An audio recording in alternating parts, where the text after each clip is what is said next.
한 절씩 교독합니다. 여호와는 나의 목자시니 내게 부족함이 없으리로다. 누가 나를 붉은 불판에 누이시며 쓸만한 목자로 인도하시는도다.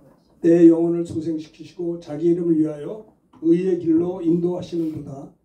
내가 사망의 골짜기로 다닐지라도 해를 두려워하지 않고 주께서 나와 함께 하십니다. 주의 지팡이와 막대기가 나를 안위하시니 주께서 내 원수의 목전에서 내게 상을 차려주시고 기름으로 내 머리에 부으셨으니 내 잔이 넘치나이다.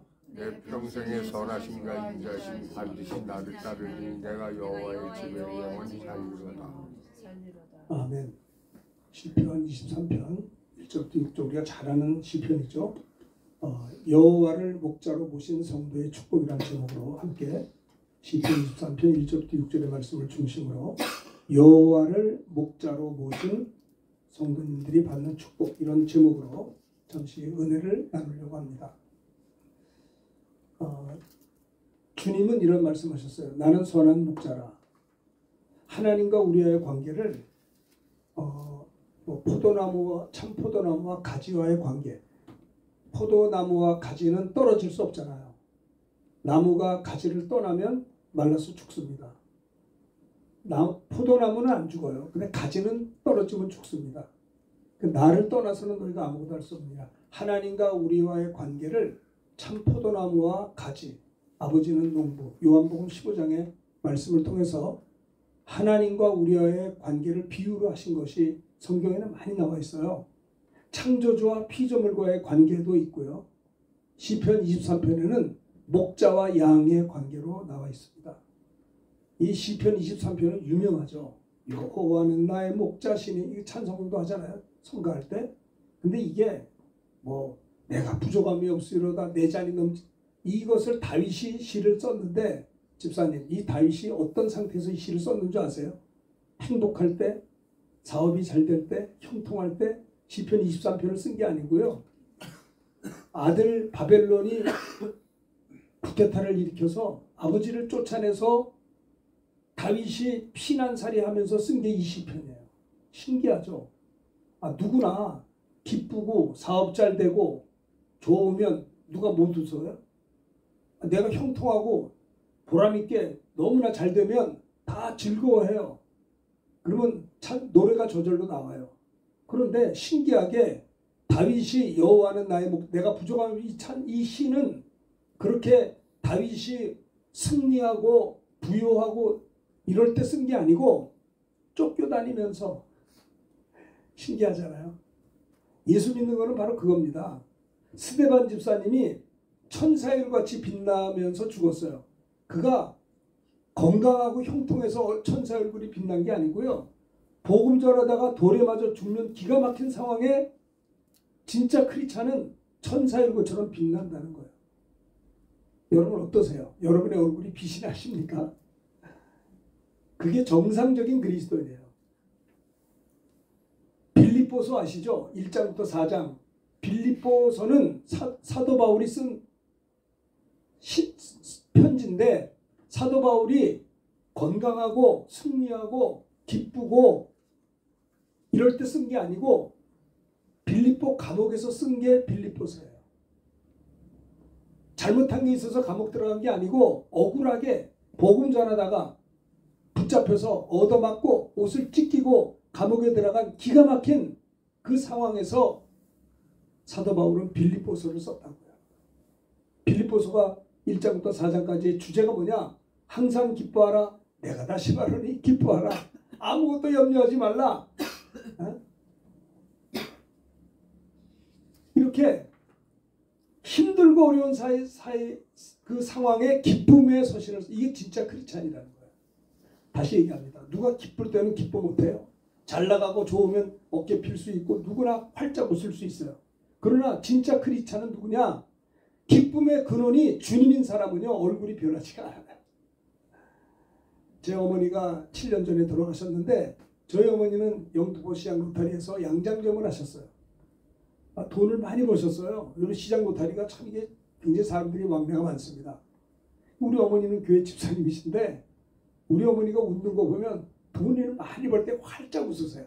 옛날 분이 되셔가지고 노골적이에요. 그리고 좀 돈이 안 벌리면 얼굴이 막 물상해요. 물론 이해는 해요. 잘 들으세요. 우리의 기쁨의 근원이 물질이면 물질 때문에 기뻐하고요. 물질이 내 곁에 떠나면 내 얼굴이 우거지가 되는 거예요.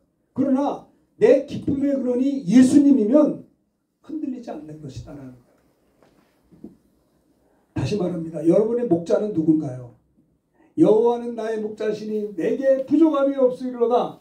훌륭한 성악가들이 좋은 목소리로 여호와는 나의 목자시니 내게 부족함이 없으리. 얼마나 많이 찬송을 들었는지 몰라요. 이거는요, 예수 안 믿는 사람도 시편 23편은 다 알아요. 그럴 정도로 이거는 굉장히 유명한 시인데, 다윗이 이것을 쓴 상황이 어땠냐면 피난살이 하면서 썼다니까요. 이게 성도의 진면목이라고 하는 것을 제가 말씀을 드리는 겁니다. 여러분, 여호와가 나의 목자인지 내가 목자인지, 우리는 양이에요. 양은 목자가 없으면 죽습니다. 양이 크더라고요. 내가 양을 코앞에서 본 적이 있었어요. 우리나라 강원도 대관령인가 어디 있죠? 어디 한번 가봤더니 양이 권사님 있어요. 양을 막 먹이도 줘봤어요. 이렇게 크더라고요. 양이. 어디 한번 먹이를 딱 줬는데 이 양이 확 물어. 근데 내가 이제 뺏기면은 좀 너무 섭섭해가지고 이게 먹이를 너무 많이 물은 거예요. 난 조금씩 주려고 했는데 한꺼번에 물어서 내가 속상해가지고 좀 뺐었어요. 아니 좀 조금씩 줘야지 이제 양하고 많이 이렇게 하는데 한 번에 다 뺏기면 나랑 것도 없잖아요. 그래가지고 안 뺏기려는데 양이 얼마나 힘이 센지 입으로 확 하니까 그냥 다 뺏겼어요. 제가. 근데 양은 자기보다 몸집이 작은 짐승하고 싸워도 진대요. 공격을 못한다는 거예요. 잘 뛰지도 못하고. 양은 그야말로 미련한 게 양이고 목자가 없으면 살아갈 수 없는 게 양이에요. 그래서 양들, 저도 예전에 그 시드니 그 올림픽 할 때 그때 우리 그 CCC 형제들하고 거기 이제 선교를 간 적이 있었어요. 한 20명 가까이 그 시드니에 가서 올림픽 하는 기간이었거든요. 그래서 자꾸 가자고 거기서 선교하자고 막 길에서 태권도도 하고 막 복음 전하고 그랬었거든요. 저는 이제 한인교회 가서 집회도 하고 그랬었는데 그 목사님하고 시드니 그 장로교회 목사님하고 저희들을 그 시드니도 호주도 원주민이 있더라고요. 그 원주민한테 가자는 거예요. 그래서 가자고 거기 가서 예배드리고 한다는 거예요. 이제 시드니 원주민한테 가는데 이제 차를 타고 갔어요. 승용차 밴을 타고 이제 우리 일행이 갔는데 세상에 아이고 시드니를 떠나서 한 시간만 달리니까 그 산이 얼마나 아름다운지, 그리고 가는 곳마다 양이 말입니다. 수백 마리가 여기저기 다 있어요. 사진을 찍으면 무슨 뭐 이렇게 작품이 나올 정도로 아름답더라고요. 양들이 그렇게 많아요. 근데 하나님과 우리와의 관계가 목자와 양과의 관계라는 거예요.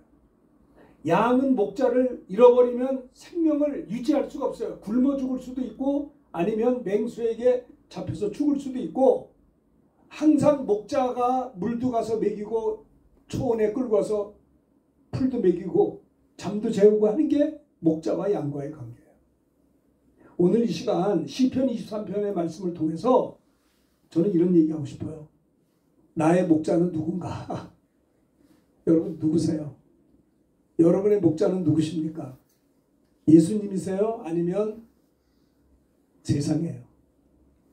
그러면 내가 예수님이 나의 목자다라고 하면 그런 사람의 특징이 뭐예요? 예수님이 나의 목자면 예수님의 목소리에 귀를 기울이는 게 그게 예수님을 목자로 모신 자의 삶이에요. 근데 예수님의 소리보다는 세상 사람 소리에 귀가 더 밝아지면 그는 예수님이 목자가 아니고 세상이 그 사람의 목자란 말이에요. 여러분, 아담과 하와는 주님이 목자가 아니고 마귀의 꾀임에 넘어가서 마귀의 속삭임이 목자가 돼서 거기에 망한 거예요. 그렇죠? 사울왕은 주님의 양이라고 한다면 사울왕이 망하지 않았을 텐데, 잘 들으세요. 사울왕이 왜 망했는가? 그는 물질이 자기의 목자였어요. 그래서 하나님께서 전쟁에서 승리를 주시는데 전리품을 다 진멸하라고 했는데 승리하다 보니까 욕심이 생긴 거예요. 전쟁에서 이기면 그 적군의 것들이 다 내 거거든요. 근데 양과 소가 너무 많은 거예요. 이게 다 돈이란 말이에요. 그러니까 이 사울왕이 갑자기 교만해져가지고 그 순간에 주님이 나의 목자가 아니고 세상이 물질이 내 목자가 되어서 그냥 잠깐 하나님 미안합니다 하고 양을 다 가져온 거예요. 선지자가 말합니다. 왕이여 이 짐승의 소리가 뭡니까? 그랬더니 뭐라고 그래요? 내가 하나님 앞에 제사를 드리려고 너무 좋은 양이라서 이 양을 이렇게 하나님 앞에 제사 드리는 양으로 제물로 바치려 가져왔습니다 하니까 선지자가 참 잘했습니다가 아니에요. 제사보다 순종이 낫고 불순종하는 것은 우상 숭배와 같다 그랬어요. 그리고 나단 선지자가 사울을 책망하기를 당신이 하나님의 말씀을 저버렸기 때문에 하나님도 당신을 저버릴 겁니다. 사울은 버림을 받았어요. 다시 한번 질문하겠습니다. 설교를 하고 들으시기 전에 질문을 하고 싶어요. 여러분의 목자는 누구십니까? 속으로 대답해 보세요. 진짜 예수님이 나의 목자인지 세상의 물질이 목자인지 어떤 유명한 사람이 목자인지 생각해 보세요. 어저께는 구정이었어요. 설날. 오늘과 내일까지 이제 이렇게 휴일인데 우리나라는 그래도 신정, 구정 두 번 설날이 있어가지고 새해를 맞이해서 신정 때 결심을 했다가 한 달쯤 지나면 구정이 되는데 한 달 동안 나를 돌아보고 구정에 다시 새해를 맞이해서 결심할 수 있는 기회를 주셔서 참 감사해요. 두 번 새해가 좋더라고요. 한번 돌아볼 수 있잖아요. 다시 이렇게 심기일전하고 음력 새해 다시 또 하나님 앞에 출발할 수 있는 기회를 주는 게 얼마나 감사해요. 우리나라는 농경사회라 뭡니까 음력이 맞아요. 음력이 기가 막히게 농사 짓는 사람 음력 가지고 살아요. 그래서 우리 조상들은 다 음력 가지고 설날을 지냈어요. 칼럼에도 썼지만은 우리 할머님이 제가 어렸을 때 그런 얘기를 해요. 야, 내가 말이야 설날에 쌀을 가지고 떡을 하려고 가면 일본 순사들이 발로 잡고도 찼다는 거예요. 다 뒤집어 봤대요. 신정을 쉬라고 했는데 왜냐면 신정은 일본이 명령하는 거고 구정은 우리의 고유명제이기 때문에 우리나라 혼을 다 빼려고 구정에 방앗간에 가서 떡하는 사람들 쌀을 다 뒤집어 봤대요. 그런데 그걸 다 쓸어 담아가지고 다시 기다렸다가 순사 없어지면 떡을 해서 집에 와서 구정을 쉬었다는 거예요. 자, 오늘 이 시간에 제가 무슨 말씀 드리고자 하냐? 여호와는 나의 목자시니 내가 부족함이 없으리로다. 여러분 어떠세요? 부족한 게 있으세요? 없으세요? 저도 목회하면서 부족한 게 많아요. 여러분들 생활하면서 부족한 게 있으시죠? 그러면 생각해 봅시다. 분명히 내게 부족함이 없다고 했는데 실질적으로 볼 땐 저나 여러분이나 내 잔이 넘친다. 난 부족한 게 없다. 자신만만하게 얘기하실 수 있습니까? 그러면 왜 이 성경은 이렇게 말하는데 왜 나는 이런가? 원인은 한 가지예요. 왜 그런 줄 아세요? 하나님이 내 목자가 아니기 때문에. 하나님이 정말 나의 목자라면 결과적으로 내게 부족함이 없나이다. 저는요 방언하고 병 고치고 능력 행하면 다 되는 건 줄 알았어요. 옛날 전도사 때 보니까. 근데 보니까 고린도 교회도요 은사가 많았어요. 예수 믿고 성령 받고 막 귀신을 쫓아내고 병든다를 고치고 방언을 하고 신령한 은사가 많았거든요. 그런데 이들은 서로 시기 질투하고 싸웠어요. 신기하죠. 능력 있는 건 좋은데 성령의 열매가 없는 거예요. 왜 그런 줄 아세요? 사도 바울이 말합니다. 잘 들으세요. 내가 그리스도와 함께 십자가에 못 박혀 죽었나니. 잘 들으세요. 예수님이 2000년 전에 십자가에 못 박혀 피 흘려 죽은 것은요. 왜 죽었어요? 예수님이 죄가 있어 죽었나요? 저와 여러분의 죄 때문에 죽으신 거예요. 그러니까 예수님이 십자가에서 못 박혀 피 흘려 죽은 사건은 내가 거기서 내 죄가 달려서 죽은 거예요. 그러므로 내가 그리스도와 함께 십자가에 못 박혀 죽었나니 나는 옛사람은 내 죄는 죽었어요. 내가 죽어야 되는 거예요. 그리고 이제는 내 안에 주님이 살아계셔야 되는 거예요. 예수 믿는 게 왜 이렇게 힘든 줄 아세요? 내가 살아서 그래요. 내가 죽어야 되는데 죽지를 않아. 내가 죽질 않으니까 내 안에 주님이 역사할 수가 없는 거예요. 그래서 무릇 육신을 쫓는 자는 육신의 일을, 그러니까 내가 안 죽었으니까 육신을 쫓아 살아서 육신을 쫓는 자는 하나님과 원수가 되고 하나님의 법에 굴복지도 아니할 뿐 아니라 할 수도 없다고 그랬어요. 육신을 쫓는 자들은 하나님을 기쁘시게 할 수 없다고 그랬어요. 육신의 열매는 방탕과 죄악이 일하는 거예요. 그러나 내가 이제는 육신을 쫓아내고 성령을 쫓는 것이 그리스도인들의 삶이에요. 잘 들어보세요. 내가 죽어야 되는데 안 죽어요. 내가 죽어야 내 안에 주님이 살아계셔서 무릇 성령으로 인도를 받는 그들은 하나님의 아들. 잘 들으세요. 사업하는 사람들이 왜 실패하는 줄 아세요? 물론 불황이라서 실패하죠. 근데 미안하지만 시행착오하는 거예요.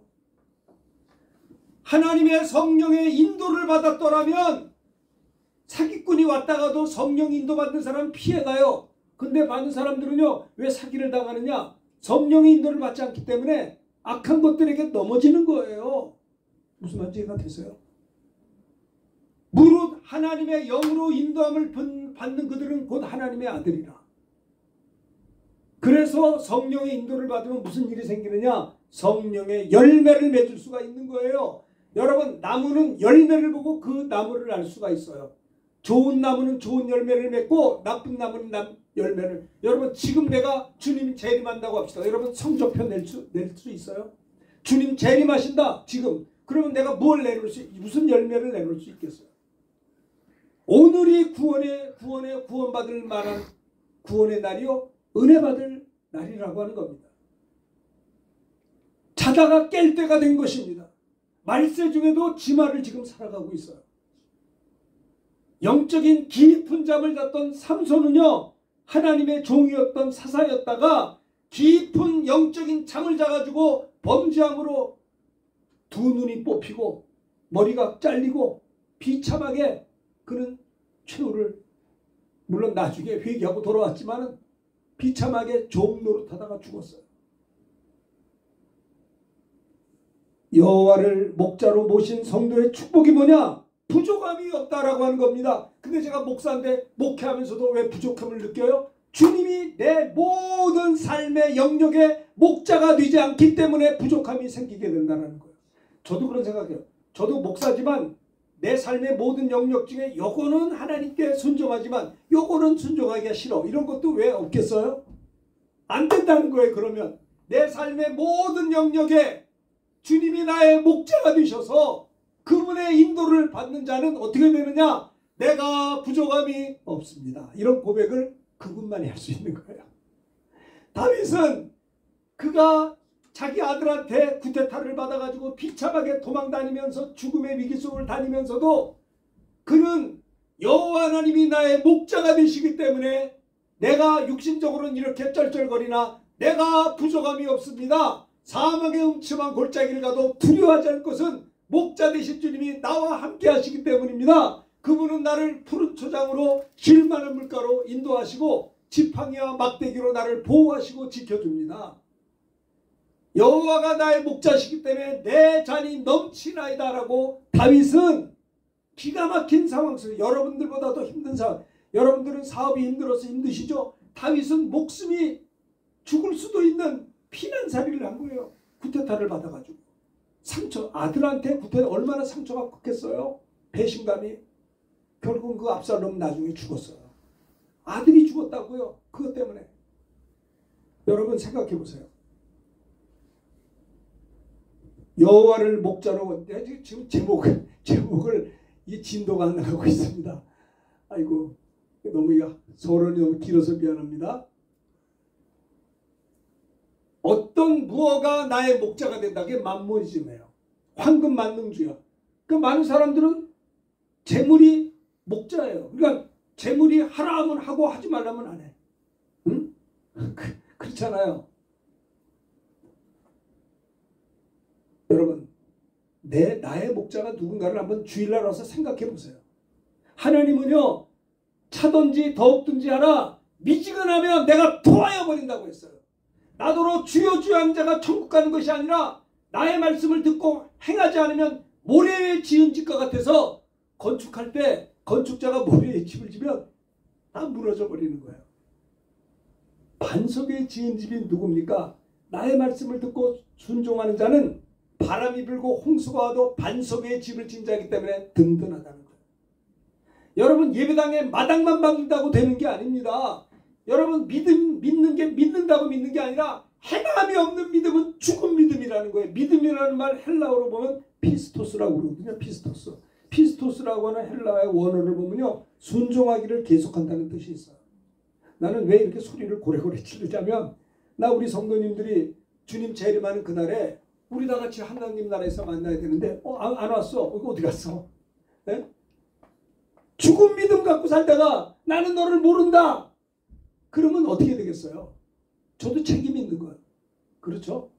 오늘날 교회가 성도들에게 회개를 강조하지 않아요. 회개하면 기분 나쁘거든요. 뭐 저 양반 이렇게 소리 지르고 회개하라고 그래, 기분 나쁘게. 교회가 여기만 있나 딴 데도 가지? 그러니까 요즘에 목사님들이 딴 데로 갈까봐 걱정들을 많이 해요. 저도 걱정을 해요. 네? 걱정을 하지만 할 말을 해야겠더라고요. 네? 여러분의 목자가, 여러분, 주님은 우리의 목자가 되시려고요, 우리를 위해서 십자가에 피 흘려 죽으셨어요. 나는 선한 목자라. 선한 목자는 양들을 위해서 목숨을 버리거니와 그랬습니다. 내가 곧 길이요 진리요 생명이니 나로 말미암아 저보는 아버지께로 올 자가 없느니라. 자, 여호와를 목자로 모신 성도들의 축복 2절 한번 읽어봅시다. 2절 크게 읽읍시다. 시작. 그가 나를 푸른 풀밭에 누이시며 쉴만한 물가로 인도하시고. 자, 주님이 우리를 풀밭에, 우리가 무슨 뭐 채식동물입니까? 풀밭에 뭐예요? 이거는 영적으로 보면 영혼의 양식을 준다. 말씀으로 채워준다는 거예요. 여호와를 목자로 모신 성도들의 축복이라는 말은 무슨 말이냐면 말씀을 주신다는 거예요. 말씀으로 충만케. 여호와 하나님을 목자로 모신 성도들의 축복의 첫 번째는 그가 나를 푸른 초장으로 인도한다는 말은 영혼의 양식, 말씀으로 충만하게 해주신다라고 하는 겁니다. 여호와를 목자로 모신 성도님들의 첫 번째 받는 축복은 푸른 풀밭으로 인도한다는 말은 하나님의 말씀을 들려주고 먹여준다. 말씀으로 채우신다라는 거예요. 그렇죠? 자, 말씀을 통해서 하나님이 은혜를 주시는 거예요. 여호와를 나의 목자로 모신 성도들의 축복은 일마다 때마다 하나님이 말씀을 기억나고 생각나게 하셔서 위기적인 상황에 그 말씀으로 우리를 건져주신다라고 하는 겁니다. 이스라엘 백성들이 하나님의 택한 백성이 되어서 여호와 하나님을 나의 목자로 모시고 살았으나 일마다 때마다 위기가 닥칠 때마다, 역경이 닥칠 때마다 하나님은 그들을 푸른 초장으로, 풀밭으로, 선지자들을 통해서 말씀을 주신 거예요. 여호와 하나님을 나의 목자로 모신 이스라엘 백성들이 역경을 당하고 어려움을 당할 때마다 하나님은 버려두지 않고 그들을 돕기 위하여 말씀을 주시는데, 하나님의 종 선지자들을 그때그때마다 보내셔서 선지자들이 말씀을 주셨다는 거예요. 다시 말합니다. 여호와 하나님을 목자로 모신 성도들의 축복이 뭐냐? 우리가 위기를 안 받는 건 아니에요. 위기가 면제되는 건 아니지만 똑같이 예수 믿는 자나 믿지 않는 자나 위기는 있는데, 예수 믿는 자, 여호와 하나님을 나의 목자로 모신 성도들의 축복은 뭐냐? 우리가 위기를 당할 때 하나님이 가만히 있지 않고 우리를 푸른 초장으로 말씀을 주신다는 거예요. 말씀을 기억나게 하고 생각나게 하신다라고 하는 겁니다. 힘들고 어려울 때, 내가 너무너무 두려울 때, 그때 나의 목자는 하나님이신데 내가 너무 두려워서 견딜 수가 없어요. 근데 하나님이 나에게 말씀을 주세요. 두려워하지 말라. 내가 너와 함께함이라. 놀라지 말라. 나는 내 하나님이 됨이라. 내가 너를 도와주리라. 나의 의로운 오른손으로 너를 붙들리라. 라고 하는 그 말씀을 생각나고 기억나게 하시고 힘 주신다라고 하는 겁니다. 앞뒤가 꽉꽉 막히고 여호와 하나님을 나의 목자로 모시고 믿음으로 사는데 이게 되는 게 하나도 없어요. 네? 진퇴양난이야. 야, 이거 이럴 수가 있나? 하나님 어떻게 된 겁니까? 라고 하는데 갑자기 하나님이 푸른 초장으로 말씀으로 인도하십니다. 하나님을 사랑하는 자, 곧 하나님의 부르심을 받은 자들에게는 모든 것이 합력해서 선을 이룬다는 거예요. 하나님이 여호와 하나님을 나의 목자로 모신 자들도 위기를 당할 수 있으나 위기를 당할 때 하나님이 말씀을 보내신다는 거예요. 구약 때는 선지자들을 통해서 보내셨고 신약 시대 때는 성경 말씀을 기억나고 생각나게. 성령이 오시면요, 주께서 우리에게 하신 말씀을 기억나고 생각나게 하신다니까요. 말씀을 보내요. 내 영혼이 힘들고 어려울 때, 갈급할 때 영혼의 양식 푸른 초장으로 말씀으로 채워주신다는 거예요. 여호와 하나님을 나의 목자로 모신 성도들의 축복은 첫 번째는 푸른 풀밭으로 인도하신다. 말씀으로 채우신다. 말씀으로 역사하신다. 그렇죠. 그 말씀인 것입니다. 루터는 캐톨릭 신부였어요. 성당 신부였다고요. 근데 이 양반이 신부가 다른 사람들의 죄를 용서해주는 고해성사를 하는데 지가 지은 죄는 괴로운 거예요. 아무리 회개해도 용서가 안 돼. 그래가지고 그냥 그 계단을 무릎 꿇고 고행을 하면서 기도했다고 그래요. 루터 신부가 자기가 지은 죄를 어디 가서 괴로워가지고 견딜 수가 없어서 계단 그 돌계단을 오르면서 무릎으로 기어 올라가면서 하나님 내 죄를 용서해달라고 확 무릎이 막 멍이 들고 피가 터지고 해두고 올라갔다 내려갔다 했는데도 무릎만 아프지 개운하지가 않은 거예요. 그렇게 하던 도중에 그래도 이 루터는 여호와 하나님을 나의 목자로 모셨기 때문에 갑자기 그에게 번개처럼 하나님이 로마서 1장 17절을 푸른 초장으로 말씀으로 인도하셨어요. 그래서 로마서 1장 17절에 이런 말씀, 오직 나의 의인은 믿음으로 말미암아 살리람과 같으니라. 믿는 자는 의인이다라는 것을 하나님이 푸른 초장으로 인도하셔서 와 내가 이렇게 피멍이 들고 회개한다고 용서 예수의 피를 믿을 때 내가 의롭다를 받는구나 해서 그가 이신득의 신앙을 가지고 잘못된 그 의롭다를 받는 것이 십자가 보혈 뿐이냐 행위가 있다라고 하는 잘못된 교리를 버리고 이신득의 신앙을 가지고 믿음으로 말미암아 구원을 받는다라고 하는 이신층의 교리를 가지고 그가 종교 개혁을 일으킨 사람이 마르틴 루터라고요. 말씀을 주신 거예요. 여호와 하나님을 목자로 모신 성도들에게 평양에 1907년도에 평양 장대현교회에서 부흥회가 시작됐어요. 여러분 우리나라 평양이 대단합니다. 우리 창권 형제 아버지가 평양 분이세요. 평안도. 그런데 저희는 이제 황해도인데 평양이 여러분 놀라지 마세요. 얼마나 예수를 많이 믿었냐면 평양 시민의 80%가 예수를 믿었대요. 나는 어저께 그걸 처음 들었어요. 이웃교회 목사님한테. 평양 장대현교회에서 부흥회를 했는데 장로 교인들이 다 회개하고 울고 우리 일주일 부흥회를 더 합시다. 평양 사람들이 다 예수를 믿은 거예요. 그래서 평양에는 주일날 가게문을 닫았대요. 다 주일날 예배드려야지 가게문을 왜 열어? 그러니까 예수 안 믿는 사람도 가게문 열었는데 장사가 안 돼. 왜? 아니 빌딩에 80%가 문 닫았는데 20% 장사 안 되니까 명절에는 다 안 되잖아요. 그러니까 문 닫는 거예요.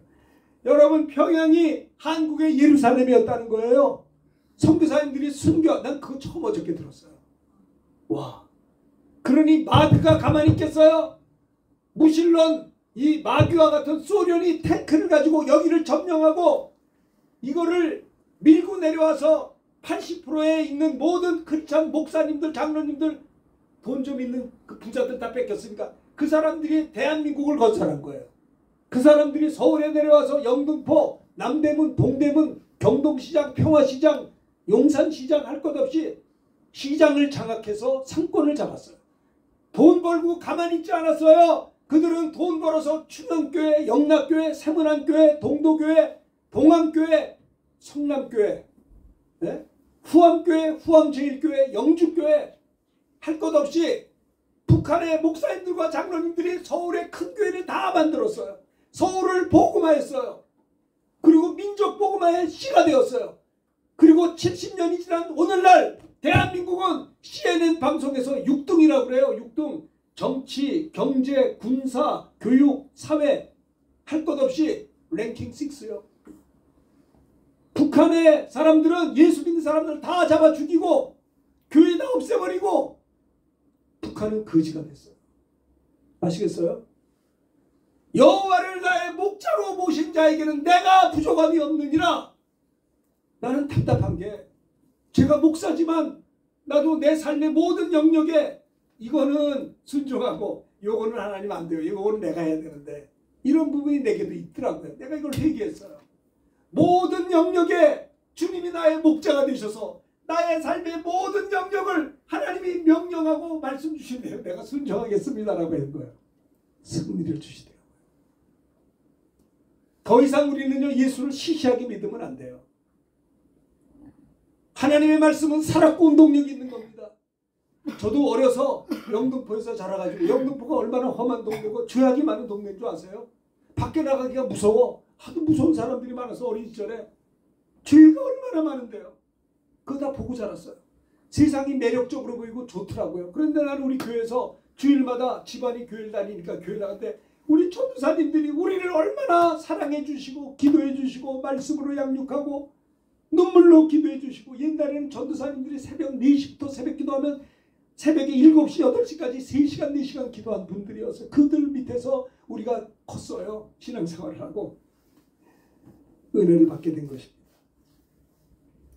여러분, 그런데 이렇게 예수를 믿어도 옛날 예수 믿기 이전에 그 기질이 지금도 있어요. 새 포도주는 새 부대에 담아야 되는데 내가 은혜 받기 전에 잘못된 사고방식, 그 못된 기질이 목사가 된 지 40년이 넘었는데도 그것이 나를 괴롭혀요. 이걸 어떻게 하겠어요? 그래서 사도 바울은 나는 날마다 죽노라, 내가 나를 쳐서 복종시킨다고 했어요. 다시 말합니다. 여러분의 목자는 누구십니까? 뭐 믿고 사실 거예요 도대체? 우리가 이 땅에 태어났다가 오늘 밤에라도 하나님의 영혼을 우리 부르면 우린 가는 겁니다. 연세 많은 노인들만 가는 게 아니에요. 몸이 아픈 병자만 가는 게 아니에요. 젊은 사람도 아니 어린 사람도 하나님이 그 영혼을 부르면 주 앞에 가야 되는 거예요. 다시 말합니다. 여호와를 목자로 모신 다윗은 아들에게 쫓겨 목숨이 위태하는 기가 막힌 상처 속에 다니면서도 여호와는 나의 목자이시기 때문에 나는요 환경이 어렵지만 나는 내 영혼은 구속함이 없습니다. 내가 사망의 음침할 골짜기를 가도 두려워하지 않습니다. 왜? 그분이 나의 목자이기 때문에 나를 보호하고 나를 푸른 주장으로 말씀을 먹이시고 쉴 만한 물가로 인도하신다는 거예요. 그래서 내 잔이 넘치나이다. 원수의 목전에서 내게 상을 차려주시고. 여러분, 이것이 신앙생활이에요. 예수 믿는다고 역경이 없는 게 아닌데 역경 가운데 하나님이 말씀을 통해서 역사하시고 승리케 하시는 거예요. 여러분, 여러분에게 성령의 열매가 없다면, 여러분 보세요. 나무는 열매를 통해서 알거든요. 열매가 좋으면 좋은 나무고 열매가 없으면 나쁜 나무예요. 여러분들이 성령의 열매를 맺지 않는 거는 내가 살아서 그래. 내가 죽어야 되는 거예요. 내가 그리스도 함께 십자가에 못 박아 죽었고 내 감정, 내 경험이 죽고 이제는 내 안에 주님이 살아계셔서 나의 목자가 되셔서 나를 통치하시고 다스리셔야 돼요. 그게 신앙생활이에요. 근데 어줍지 않은 내 생각이 고개를 팍 들어서 내가 내 목자야. 그냥 내 생각대로 살아. 하나님 저리 가시오. 내 맘대로 살아. 안 되는 거예요. 그러면 옛날 제가 전도사 할 때 우리 담임 목사님이 설교했던 생각이 나요. 벌레는요, 여기 저를 다 봐야 돼요. 벌레는 저 다 보세요. 벌레는 이렇게 가다가 딱 먹히면 뒤로 돌아간대요. 에이 다시 가자. 또 하면 또 돌아간대요. 벌레가 화가 나가지고 왜 길이 이렇게 막혀서 다시 한번 꽝 했는데 머리가 멍이 들었어. 또 돌아가. 그러다가 나중에 이 벌레는요, 이게 안 되니까 돌아간다는 거예요. 근데 사람은요, 고집이 얼마나 센지 예수 안 믿는 그런 마음 가지고 인생을 살아요. 아이고 저 터졌어. 돌아가. 또 믿음도 없이 또 살아.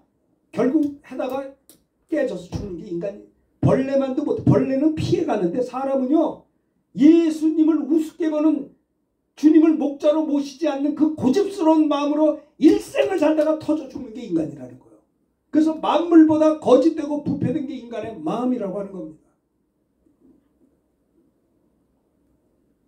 사랑하는 여러분들, 난 여러분들이 부족함이 없는 자가 되기를 바라고요. 저도 부족함이 없는 목사가 되기를 바라요.